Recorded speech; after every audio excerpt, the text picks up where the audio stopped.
صلی اللہ علیہ وسلم۔ اعوذ باللہ من الشیطان الرجیم، بسم اللہ الرحمن الرحیم، والصلاة والسلام علی رسولہ الکریم۔ بخاری شریف ابواب التہجد جاری ہیں۔ آج جو باب ہم پڑھیں گے اس کا عنوان ہے من نام اول اللیل واحیا آخرہ، اس شخص کا بیان جو رات کے پہلے حصے میں سو گیا اور آخری حصے میں جاگا یا جاگتا ہے۔ وقال سلمان ابی درداء، حضرت سلمان فارسی رضی اللہ تعالیٰ عنہ نے حضرت ابو درداء سے فرمایا نم، سو جائیں۔ فلما کان من آخر اللیل قال قم، اور جب رات کا آخری حصہ شروع ہوا تو آپ نے فرمایا اب اٹھ جائیں، نماز کے لیے اٹھ جائیں۔ وقال نبی صلی اللہ علیہ وسلم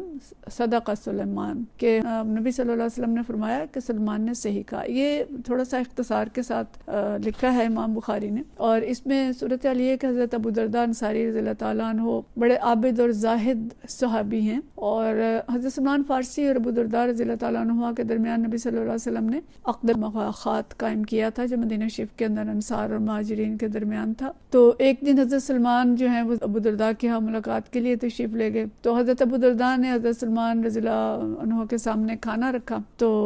انہوں نے کہا کہ آپ بھی کھائیں، تو حضرت ابو درداء نے کہا کہ نہیں، میرا روزہ ہے، آپ کھا لیں۔ رمضان نہیں تھا، نفلی روزہ تھا، تو حضرت سلمان رضی اللہ تعالیٰ عنہ نے فرمایا کہ آپ کو روزہ افطار کرنا ہوگا اور میرے ساتھ کھانا ہوگا، ورنہ میں نہیں کھاتا۔ تو انہوں نے ان سے روزہ افطار کرا دیا۔ پھر جب رات کا وقت ہوا تو حضرت ابو درداء نماز کے لیے اٹھے، تو حضرت سلمان رضی اللہ تعالیٰ عنہ نے ان کو بٹھا دیا اور فرمایا کہ ابھی نماز کا وقت نہیں ہے۔ اور جب رات کا آخری حصہ آیا تو حضرت سلمان نے انہیں اٹھایا اور فرمایا کہ اٹھیں اور اب نماز پڑھیں۔ تو نبی صلی اللہ علیہ وسلم کو جب یہ بات معلوم ہوئی تو آپ نے فرمایا کہ صدق سلمان، کہ سلمان رضی اللہ تعالیٰ عنہ نے درست فرمایا ہے۔ مفہوم یہ تھا کہ ہمیشہ روزے نہیں رکھنے چاہیے اور ہمیشہ نماز نہیں پڑھنی چاہیے، نیند کے وقت نیند کرنی چاہیے، بیداری کا وقت ہوتا آدمی کو بیدار ہونا چاہیے، یعنی نماز کے وقت میں نماز ہے اور روزے کے وقت میں روزہ ہے، اور سب کے درمیان ایک قسم کا توازن ہونا چاہیے۔ حضرت ابو درداء جو ہیں بہت زیادہ نفلی روزے رکھتے تھے اور رات کو بھی بہت زیادہ جاگتے تھے، تو حضرت سلمان فارسی نے ان کو ایک توازن اور اعتدال کا جو سبق تھا وہ سکھایا۔ حدیث ہے 1095، اور یہ حدیث حضرت اسود بن یزید رضی اللہ تعالیٰ عنہ سے روایت ہے۔ عن اسود بن یزید قال، فرماتے ہیں سألت عائشہ رضی اللہ تعالیٰ عنہا، میں نے حضرت عائشہ رضی اللہ تعالیٰ عنہا سے پوچھا کیف صلاۃ النبی صلی اللہ علیہ وسلم باللیل، نبی صلی اللہ علیہ وسلم کی رات کی نماز کیسی ہوتی تھی؟ قالت، انہوں نے فرمایا کان ینام اولہ، کہ آپ صلی اللہ علیہ وسلم پہلی رات یعنی رات کے اول کے حصے میں سو جاتے تھے، ویقوم آخرہ، اور رات کے آخری حصے میں اٹھتے تھے، فیصلی، اور نماز پڑھتے تھے، ثم یرجع الی فراشہ،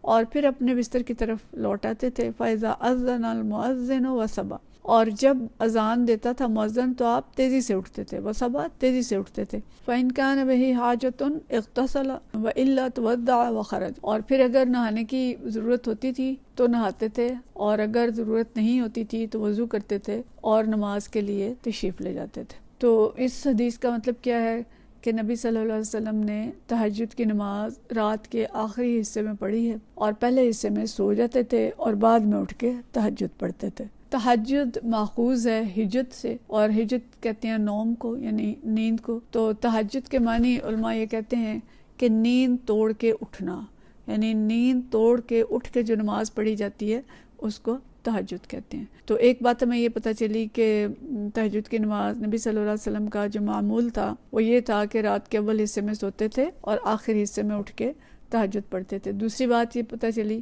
کہ جیسے ہی اذان ہوتی تھی تو آپ صلی اللہ علیہ وسلم ہماری طرح یہ نہیں کرتے تھے کہ اچھا ابھی تو ہو رہی ہے، ابھی اٹھ جاتے ہیں، ابھی تو شروع ہوئی ہے، ختم ہوتی ہے تو اٹھ جاتے ہیں اور قسمساتے رہتے ہیں بستر پہ پڑھ کے بڑے دیر تک۔ ایسا نہیں ہوتا تھا، بلکہ آپ صلی اللہ علیہ وسلم اذان سنتے ہی فوراً اٹھ جاتے تھے۔ وصبا جو ہے یہ تیزی سے اٹھنے کو کہتے ہیں، تو ایک دم اٹھ جاتے تھے اور نماز کے لیے اگر ضرورت ہوتی تھی تو غسل ورنہ وضو کر کے نماز کے لیے نکل جاتے تھے۔ تیسری بات ہمیں جو حضرت ابو درداء اور حضرت سلمان فارسی رضی اللہ تعالیٰ عنہ کی گفتگو سے پتہ چلی کہ نیند اور نماز میں اعتدال ہونا چاہیے، اور نبی صلی اللہ علیہ وسلم کی سنت بھی یہی ہے کہ نیند بھی لی جائے اور پھر اٹھ کے نماز بھی پڑھی جائے، اور روزہ اور قیام اللیل میں بھی اعتدال ہونا چاہیے۔ اور یہ دین اسلام کا حسن ہے۔ دین اسلام جو ہے ایک اوسط دین ہے، فطری دین ہے، اور فطرت کے مطابق ہی اس کے اندر احکامات ہیں جو دیے گئے ہیں انسان کے لیے، آسانی کے احکامات ہیں۔ اس میں رحمانیت بھی نہیں ہے اور اس میں غفلت بھی نہیں ہے۔ اگلی حدیث آج جو ہم دیکھیں گے وہ 1097 ہے، درمیان میں جو 1096 ہے اس کو ہم اگلی دفعہ پڑھیں گے انشاءاللہ۔ حضرت حشام بن عروہ رضی اللہ تعالیٰ عنہ سے روایت ہے، عنہ شام قال فرماتے ہیں اخبرنی ابی کہ ان کے والد حضرت عروہ بن زبیر نے انہیں بتایا، ان عائشہ عائشہ رضی اللہ تعالیٰ عنہ سے انہوں نے روایت کی، ما رأیت النبی صلی اللہ علیہ وسلم یقرأ فی شیء من صلاۃ اللیل جالسا، انہوں نے صلاۃ اللیل میں سے کسی حصے میں